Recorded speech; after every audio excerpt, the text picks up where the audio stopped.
but I just want to make a comment based on something that came to my mind as we were watching that presentation. We talked a little bit about our Constitution.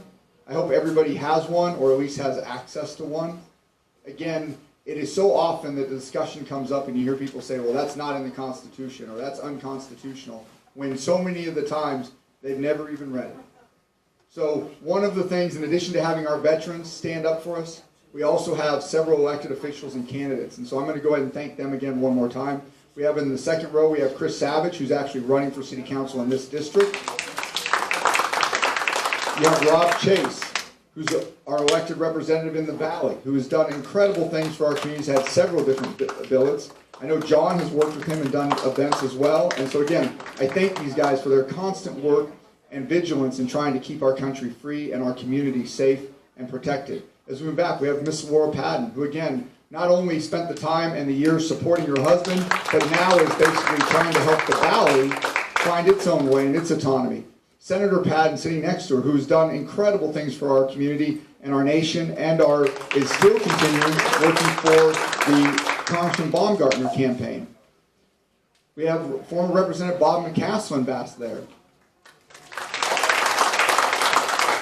We have another Marine friend and friend, Rod Higgins, back there, who's also been mayor and continues to work on your behalf as an elected out in the Valley. And I'm trying to think, did I miss anybody, please? And I know we have even Brandon Casey in the back, who stood up for you and tried to run as a judge in the past. So again, if you have interest or are looking to help strengthen our community, I mean, my mother was visiting and asking some of the things, and so many of the things we suffer are self-imposed by the people that get elected. So please, don't forget to vote. Don't forget to stick to your Constitution and those things. And hopefully as we talk and hear from our guest speakers today, we'll take away some great items that we can basically talk to other people about, share, and maybe even use in our own daily life. So I'm very excited. We would normally have started with our Spokane County Sheriff, John Knowles. 27 years he served with the Spokane County Sheriff's Office, but as mentioned, he is not going to be here. He is also the president of the Washington Association of Sheriffs and Chiefs, and so really is a great representative and great opportunity to do things for us here. Oh, do you want to leave it up to his up for just a second, Michael, and then we'll move before people... All right, I guess not. We're going to move on to Cecily. So as you can see, Cecily has been a great patriot for our community and has done wonderful things. And really, in 2010, her and her husband, John, started the Northwest Grassroots. Again, an opportunity to really try to represent that constitutional value and speak on behalf of that. And during the last presidential elections, they were recognized by the Trump administration to help represent that campaign in 2016 and 2024 elections on behalf of President Trump here in our community. As you all know, my name is Cecily Wright, and we came up with this theme about why we love America. And I had started on a totally different angle, and Mary said, no, I want you to talk about Donald Trump too. And so, but I do want to share a couple very interesting facts that I learned about the Vietnamese people in the United States. We have a little under 3 million Vietnamese or ancestors of Vietnamese here in this country. 60% of those are immigrants, and then 40% have been born here. But the thing that I'm really proud of, and so happy to know Mike and Mary and the rest of you, is that they have the highest percentage of immigrants that become U.S. citizens. 78% of the immigrants so far have become U.S. citizens. I think that's pretty darn cool. So I was learning that on my other angle of what I was going to talk about today, but I wanted to share it with you because I thought it was pretty neat. So I will tell you what I love about America, and I also want to talk about Donald J. Trump. He said when I become president, but if he became president, he would change the way things were done in Washington, D.C. And way back then, I was not a Trump fan. I knew that he had a TV show, The Apprentice. I knew he had quite a reputation that probably none of us would want to talk about. And but I knew that our country needed to really change course, that we were not going the right way. And perhaps a business person would have a better shot at getting this country operating the right way than our continual parade of politicians that we have step up to be president. So for that reason, I started really following the campaign and honestly became a very avid Trump supporter. So the thing I love most about America is the Declaration of Independence. Now, we used to be required to memorize it in school. That was many years ago. But I think we all know the part. We hold these truths to be self-evident, that all men are created equal. Or we could say it like Joe Biden would say, we hold these truths to be self-evident. All men and women are created by the you know the thing. But seriously, in the world of the 1770s, this was unheard of. Britain was the ruler of the world, really, and you had this little colony in America write a declaration of independence from Britain and saying things that were really unheard of. And one of it was that, no government was ever established on equality. The privilege of a few ruled over the subjects. Inequality was really the accepted standard. And then the idea that our rights were God-given, not given by a government. I mean, here was this colony telling Britain, the audacity was pretty darn cool, and I think that really exemplifies America. They'll do it and they'll say it. So the next part of the Declaration was also unheard of. The people had the right to abolish a government? I mean, what were they thinking when they wrote that? That was, again, something just you didn't think about. And what they wrote was that whenever any form of government becomes destructive to these ends, it's the right of the people to alter or to abolish it and to institute new government, laying its foundation on such principles and organizing its powers in such form as to them shall seem most likely to affect their safety and happiness.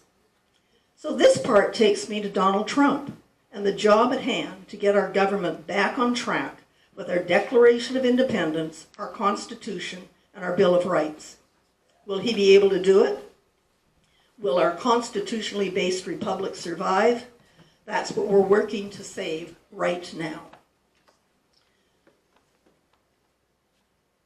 The Make America Great slogan, MAGA, doesn't really specify a certain time in our history, but it does sort of have us reflect on historical or personal times when we felt all was well. So it could refer to something as recent as the 1950 era that saw the peak of American manufacturing, where the middle class could pretty easily have a nice single family home, enjoy vacations, and send kids to college on one income, not two or two and a half or three. But that era also had its problems with terrible racial injustice, very high corporate taxes of around 50%, and a marginal tax rate of 90% for high earners. So even when we look back and say, well, that was a good time, you can look and say, yeah, but there were a lot of problems too. I was so excited and happy election night in 2016. He had won over Hillary Clinton, and we were ready to make America great again. And while Trump did get quite a bit done in his first term, it wasn't easy, and it became apparent that many in both the Democrat and Republican parties did not want him to succeed. Despite all the opposition Trump faced in his first term, he was able to accomplish quite a lot. Probably the most long-lasting impact on our country will be the reshaping of our courts, specifically the Supreme Court. He lowered taxes, the economy was good with both inflation and unemployment levels low. But the impeachments, the investigations, all the lawfare, all of that just filled the news, and Trump was painted in a very bad light for 4 years by the media, and COVID really seemed to be the finishing blow. It was a tough 4 years, and I think we all recognize that now. Now, we all know that Trump did not win a second term in the next election. And of course, as a Trump supporter, I believe the election was rigged. But whatever happened, America was in for the most unusual presidency we've ever experienced. In fact, we still don't know who was really running the country. But what we do know is that Trump haters really ramped up their attacks on him and his family with ridiculous lawsuits, the raid on Mar-a-Lago, and they even tried to impeach him. Kill him. So you know, even assassination attempts, it was more than one, right? So assassinate him, not impeach him. You might wonder what kept him going after leaving office in 2021. And I do believe that this organization had a lot to do with it. The America First Policy Institute was started very early 2021 by people close to Trump, with many of them having served in his first administration. People loyal to Trump and his policies worked diligently during the Biden years to help develop policies and identify areas needing attention to get Trump's second term off to a running start. So if you wonder how so much is being accomplished in just over 6 months, well, look to this organization. Trump supports their efforts, and they have his back, and they worked hard for 4 years. So these are really the pillars of the America First institution. And you look at the first one there, and it focuses on economy. Low inflation, low unemployment, bringing manufacturing back to the U.S., focus on the American people. Number 2, it really seems to recognize that our insurance companies have a heck of a lot more to do with our care than our patients and our doctors.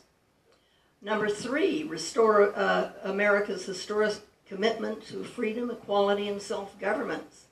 It really is, let's always keep the Declaration of Independence, our Constitution, and Bill of Rights as the basis for our government.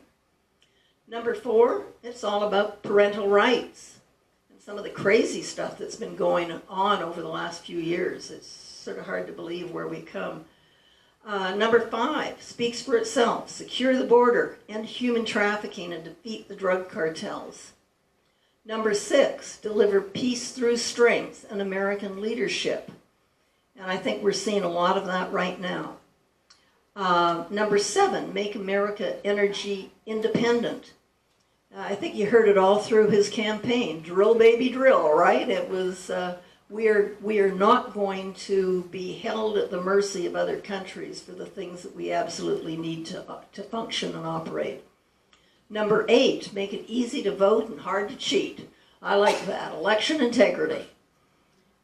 Number 9, provide safe and secure communities so all Americans can live their lives in peace. I think we have seen that, especially in the larger cities, it just doesn't seem to be safe anymore, and that is not what America should be. And then number 10, fight government corruption by draining the swamp. And so we're not pointing fingers at either party. What we're pointing fingers at is the bureaucracy and the agencies and the people that are out there for their own good, their own power, their own egos, their own money, and forgetting about the American people. So it was this vision, this support, and these ideas that motivated Trump. No one's going to keep him from doing all he can to keep America first. And so here's a short video about the America First Policy Institute. Joseph R. Biden Jr. is elected the 46th President of the United States. The whole system is so screwed up now. I think what we have seen during administrations where it was not America first, our country declined. It was time to create something new, and the America First Policy Institute was born. To make America great again, you have no choice except to take on the left. But I think the only way to achieve that is actually through the America First set of principles and policies that we're advocating for here at AFPI. The mission of AFPI is absolutely to put America first every single day. In the end, light will always defeat darkness. This is the beginning of what we have to do to get America back on track. always echo those thoughts of American optimism. We have to get this done for the American people. No was never an okay answer. Never, ever quit. It was always about building a machine for freedom for the next 100 years and beyond. One of the things that I hear so often in our country now is that the American dream is dead. No.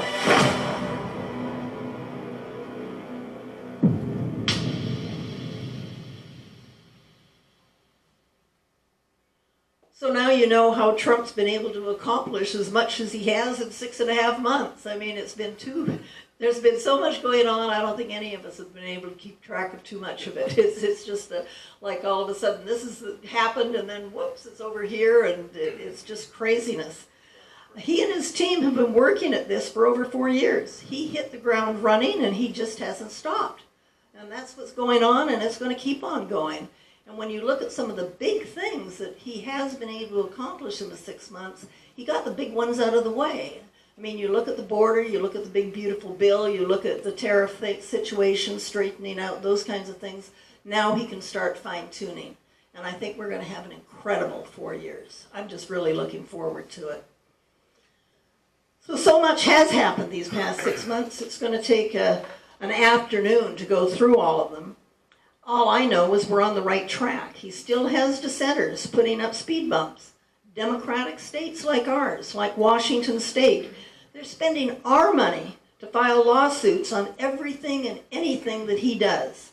But he's not stopping, and neither should we. Here's a brief recap of his first 6 months. And I'm not going to do it. We're going to have a short video. President Trump marking 6 months in the White House. It is my honor to introduce to you the 45th and 47th President of the United States of America, Donald J. Trump. Donald Trump immediately getting to work with a remarkable show of the use of executive power. We've never seen anything like this.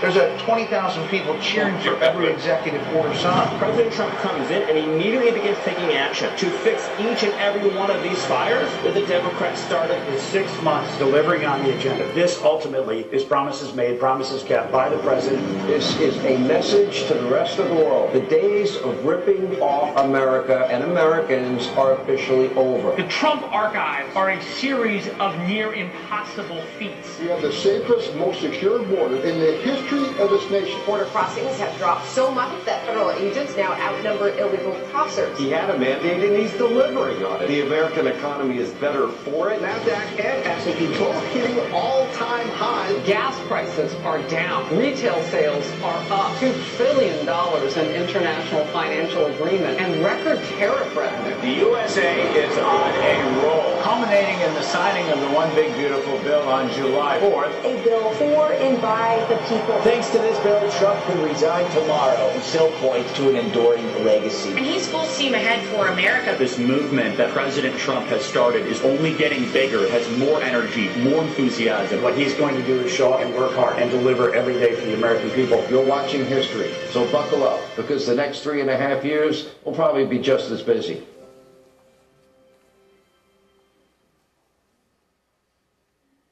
You know, they said gas prices are lower, and I know we do not see that in Washington State, and it's because of some of the crazy laws and all the green stuff that we've passed. But the rest of the country is experiencing gas at $3 or less. So, you know, we can't compare Washington to the rest of the country, unfortunately, anymore. So you might be wondering, is anything happening in our state? And actually, there's quite a bit going on. So I made a little list here. The Departments of Justice and the Department of Education are investigating Washington State. They have filed actions against our state superintendent of schools, Chris Reichdahl, and several universities for civil rights discrimination violations and the boys and girls sports issue. Now, believe it or not, Nick Brown, our Attorney General, sued Adams County Sheriff for not following Washington State sanctuary laws. all while the federal government is threatening cities with the loss of funding and legal actions for obstructing immigration enforcement efforts. So it's sort of crazy time. His executive orders addressing election integrity and the homelessness situation across the nation may restore our faith in our election system and finally change our approach to homelessness, addressing the drug and mental health aspects of the problem. And just yesterday, Pete Serrano, you'll probably remember him, he ran for Attorney General. He's the mayor of Pasco. He started a nonprofit Silent Majority Foundation that helped a lot of the people that had been fired because they didn't get the COVID vaccinations, those kinds of things. He was just appointed U.S. Attorney for the Eastern District of Washington. Yeah. So a good conservative appointment there. So things are looking up. And then finally, I just want to thank you so much for giving me this time to talk with you today. Over 90% of the media coverage has been negative about Donald Trump. So I appreciate being here and sharing with you why I am so optimistic about America's future. And it is all because of Donald J. Trump. So thank you very much.